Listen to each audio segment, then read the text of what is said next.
কানাডার পার্লামেন্টে প্রথম বাংলাদেশি কানাডিয়ান এমপি নির্বাচিত হয়েছেন মৌলভীবাজারের জন্ম নেওয়া ডলি বেগম। বিরোধী দল কনজারভেটিভ প্রার্থী ডায়ানা ফিলিপোভাকে বিপুল ভোটের ব্যবধানে হারিয়ে এই উপনির্বাচনে তিনি এমপি হয়ে ইতিহাস গড়েছেন। টরন্টো থেকে আরও জানাচ্ছেন সঞ্জয় চাকি। ডলি বেগম আবারও ইতিহাস গড়লেন। তিনি এর আগে 2018 সালে এমপি হয়ে প্রথম বাংলাদেশি হিসাবে নির্বাচিত হয়েছিলেন, একটি ইতিহাসের সৃষ্টি করেছিলেন।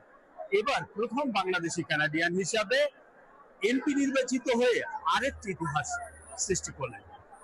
ডলি বেগমের একটু আগেই ফলাফল ঘোষণা হয়েছে এবং এখানেই ডলি বেগম তার উচ্ছ্বাস প্রকাশ করেছেন, কৃতজ্ঞতা প্রকাশ করেছেন বিশেষ করে বাংলাদেশি কানাডিয়ান কমিউনিটি, কানাডার লিবারেল পার্টি এবং তার ভলেন্টিয়ারদের।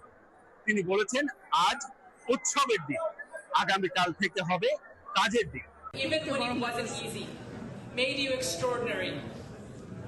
My Rizwan tonight truly belongs to you. Dolly Begum শুধু প্রথম বাংলাদেশি কানাডিয়ান এমপি নির্বাচিত হয়ে ইতিহাস গড়েননি, তিনি একই সঙ্গে কানাডার লিবারেল পার্টির সরকারকে একটি শক্তিশালী অবস্থানে নিয়ে গেছে। কারণ লিবারেল পার্টি 171টি আসন পেয়ে সংখ্যালঘু সরকারে ছিলেন। যখনই ডলি বেগম নির্বাচিত হলেন তখনই লিবারেল পার্টি তার মেজরিটি পেলেন। এর অর্থ হলো আর মধ্যবর্তী নির্বাচনের সকল আশঙ্কা দূর হলো। আর ডলি বেগমের পাশাপাশি আরো লিবারেল পার্টির এমপিরা নির্বাচিত হয়েছেন। লিবারেল পার্টির সরকার এখন পুরোপুরি সিকিউর আগামী নির্বাচন পর্যন্ত। সঞ্জয় চাকি, চ্যানেল আই, টরন্টো, কানাডা।